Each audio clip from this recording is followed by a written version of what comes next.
الرحمن الرحیم۔ میں اپنے یوٹیوب چینل HRY پاکستان میں خوش آمدید کہتا ہوں۔ میں حبیب الرحمن یزدانی ہوں۔ نبی کریم صلی اللہ علیہ وسلم کا ایک بہت پیارا صحابی ہے حضرت اسامہ رضی اللہ تعالیٰ عنہ۔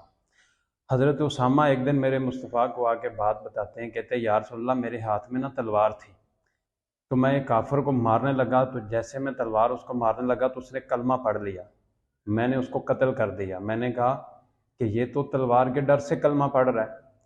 تو میرے نبی نے غصہ کیا، میرے نبی نے فرمایا اسامہ تم نے ظلم کیا ہے، تم نے غلط کیا ہے، کیا تم نے اس کا سینہ چیر کے دیکھ لیا تھا کہ وہ کلمہ اوپر سے پڑھ رہا تھا یا دل سے پڑھ رہا تھا؟ تو افسوس مجھے ہوتا ہے آج کے ان مولویوں کے اوپر، ان نام نہاد مولویوں، علماؤں، ملاؤں کے اوپر افسوس ہوتا ہے کہ آج ان کے پاس بڑی کثیر تعداد کے اندر اسلام میٹر، صحابہ میٹر، توحید میٹر، پاکستان میٹر اور ختم نبوت میٹر، ایمان میٹر، اسلام میٹر، ان کے پاس اتنی کثیر تعداد میں موجود ہیں، جن سے یہ لوگوں کا ایمان چیک کرتے ہیں، جن سے یہ لوگوں کا اسلام چیک کرتے ہیں، جن سے یہ لوگوں کے بارے میں یہ چیک کرتے ہیں ان کے پاس ان کے اندر صحابہ کی محبت ہے یا نہیں، جن سے یہ چیک کرتے ہیں کہ یہ بندہ غدار ہے یا یہ پاکستان کا محب ہے یا محب وطن ہے۔ تو اس چیز کے اوپر مولویوں کے اوپر واقعی بڑا دکھ ہوتا ہے کہ جب یہ چیزیں ہم علماء کے منہ سے سنتے ہیں۔ کہا تو یہ جاتا ہے کہ علماء جو ہیں یہ انبیاء کے وارث ہیں۔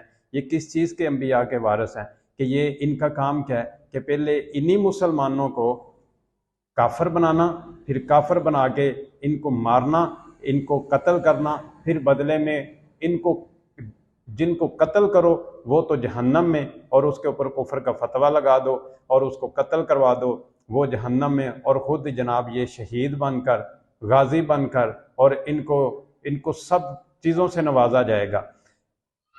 تو یہ سارے اب ان کے فارمولے جو ہیں، یہ جو ان کے جو جتنے یہ میٹر ان کے اپنے بنائے ہوئے ہیں، یہ کوئی اسلام کے اندر تو نہیں ہے کہ یہ جن سے لوگوں کا ایمان، اسلام، یہ سب ختم نبوت، توحید، یہ سب جن سے یہ چیک کرتے ہیں، یہ سارے فارمولے، سارے میٹر صرف ایک بندے کے اوپر اپلیکیبل ہیں، اس کا نام ہے چیئرمین تحریک انصاف جناب عمران خان صاحب، جن کو کل 5 اگست 6 اگست ہے 2023 2023، کل 5 اگست کو جن کو دوبارہ گرفتار کیا گیا ہے۔ ان کو پہلے 9 مئی کو گرفتار کیا گیا تھا، گریبان سے پکڑا گیا تھا، کل ان کو گرفتار پھر کیا گیا ہے، اور سب سے زیادہ خوشیاں منائی جا رہی ہیں۔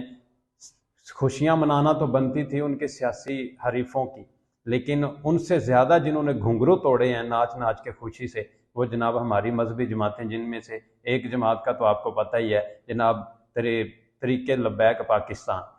تحریک لبیک پاکستان نے لبادہ تو اسلام کا اوڑھا ہوا ہے، لیکن اسلام کے لبادے میں اوڑھ کر جس طرح انہوں نے تنقید، جس طرح انتشار، جس طرح لوگوں کو مارا، جس طرح لوگوں کو قتل کیا، اور انہوں نے اپنے جو بندے ذبح کروائے ان کے مطابق تو یہ ہے جناب ان کے بندے تو شہید ہیں، اور جنہوں نے مارا ہے وہ یزیدی ہیں، وہ فرعون ہیں۔ یہ کون سا اسلام ہے جس اسلام کے اندر آپ اسلام کا لبادہ توڑ رہے ہیں؟ صرف اسی جماعت کی بات نہ کریں، اور بھی مذہبی جماعتوں کی بات کر لیں۔ کون سے اسلام کا آپ ہمیں درس دیتے ہیں؟ یہ کس اسلام، کس دین کے اندر، کس قرآن، کس حدیث کے اندر یا کن کتابوں کے اندر لکھا ہوا ہے کہ آپ ایک مسلمان کو یہودی جنٹ قرار دیں اور ایک مسلمان کو فرعون کہیں اور ایک کلمہ گو مسلمان کے بارے میں آپ لعنت کریں؟ لعنت، تمسخر اڑانا، مذاق اڑانا، کسی کو دائرہ اسلام سے خارج کرنا، کافر بنانا، یہ آپ کو کسی نے جناب حق نہیں دیا، یہ آپ کے پاس کسی جگہ سے حق نہیں آیا۔ پھر یہ کہا جاتا ہے کہ جو علماء کے بارے میں زبان چلاتے ہیں جی وہ دائرہ اسلام سے خارج ہیں، یہ علماء ہیں، ان کے اوپر کوئی آسمانی وحی نازل نہیں ہوتی جن کے بارے میں یا جن کی بات کو رد نہیں کیا جا سکتا۔ بات صرف اللہ اور اللہ کے رسول کی کو بات کو رد نہیں کیا جا سکتا، باقی ان کی ذات کے ساتھ یا ان کی رائے کے ساتھ آپ اختلاف کر سکتے ہیں۔ اس بندے کا قصور کیا ہے؟ ان مولویوں نے اس کو یہودی جنٹ، ان مولویوں نے اس کو دائرہ اسلام سے خارج کیا، ان مولویوں نے کافر کہا، اس مولویوں نے دہشت گرد کہا۔ کون سا ایسا جرم یا کون سا ایسا جو شک تھی جو انہوں نے اس مرد مجاہد کے اوپر نہیں لگائی اس قوم کے بیٹے کے اوپر انہوں نے نہیں لگائی۔ آج جتنی خوشیاں منائی جا رہی ہیں اس کا صرف قصور ایک ہی ہے، وہ کہتا ہے ایاک نعبد و ایاک نستعین، اللہ تیری ہی عبادت کرتے ہیں، تجھ سے مدد مانگتے ہیں۔ اس کا قصور کیا ہے؟ وہ کہتا ہے اہدنا الصراط المستقیم۔ اس کا قصور کیا ہے؟ وہ کہتا ہے جب قرآن میں لکھا ہے ختم نبوت، جب قرآن میں لکھا ہے تو نبی آخری ہے، تو اس کے بعد تو پھر بات کیوں کرتے ہیں ہم؟ اس کے بارے میں تو بات کرنی نہیں چاہیے جب قرآن آخری کتاب ہے اور اس کے اندر یہ اور سچی کتاب ہے، اس کے اندر لکھا ہوا ہے۔ اور عمران خان صاحب نے خود کہا ہے کہ اس کے بارے میں ہمیں بات کرنے کی ضرورت ہی پھر نہیں ہے کیونکہ نبی آخری ہے۔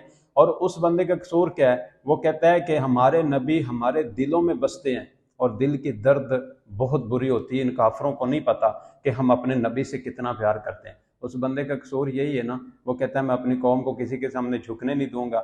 جب وہ یہ بات کرتا ہے تو اس کو کہتے ہیں یہ ملک دشمن ہے۔ اس بندے نے یہی کہا نا کہ میں کشمیر کا سودا نہیں کروں گا، اس کے بارے میں یہ کہا گیا اس نے 5 اگست کو کشمیر بیچ دیا۔ آپ کے پاس کون سا ایسا ایویڈنس ہے؟ یہ اگر بات کریں نا انہوں نے اسلام کا لبادہ جنہوں نے اوڑا ہوا ہے، ان سے دلیل سے بات کریں تو یہ آگے سے گالی سے جواب دیتے ہیں۔ یہ کون سا اسلام ہے؟ آپ فرعون کہیں، یہودی کہیں، یہ کون سا اسلام کا آپ ہمیں درس دیتے ہیں؟ آپ اگر ہم آپ سے سوال کرتے ہیں تو آپ ہمیں آگے سے گالی دیتے ہیں، آپ ہمیں کہتے ہیں کہ جی آپ یہودی ایجنٹ ہیں، آپ بھی یہودی ہیں، وہ بھی یہودی ہے۔ اگر بات کریں آپ بھی کافر ہیں، وہ بھی کافر ہے۔ دلیل کا جواب جناب دلیل سے دیں، اسلام کا درس اسلام کی زبان میں دیں، کسی اور کی زبان میں اسلام کا درس نہ دیں۔ اسلام کے اندر گالی تان کرنا، لعنت کرنا، یہ اسلام کے اندر جائز نہیں ہے۔ نہیں تو ایک وقت ججمنٹ کا بھی آنا ہے۔ آپ نے مولویوں نے، آپ کے مذہبی جماعتوں نے جس طرح اپنی پارٹیوں کے رخ بدلے ہیں نا، کبھی ادھر کبھی ادھر کبھی ادھر، یہ تاریخ میں سارا لکھا ہوا ہے۔ تو ایک دن یہ بھی آئے گا، ڈے آف ججمنٹ بھی آنا ہے، تو پھر ہمارا ہاتھ ہوگا، آپ مولویوں کا گریبان ہوگا کہ کس طرح آپ نے اپنے ذاتی انٹرسٹ، پرسنل انٹرسٹ کے لیے، ذاتی مفادات کے لیے آپ نے جس طرح اپنے رخ بدلے ہیں نا اور اس بندے کو اکیلا چھوڑا ہے، تو پھر جناب اس دن یہ ہوگا کہ ہمارا ہاتھ ہوگا، آپ لوگوں کا گریبان ہوگا۔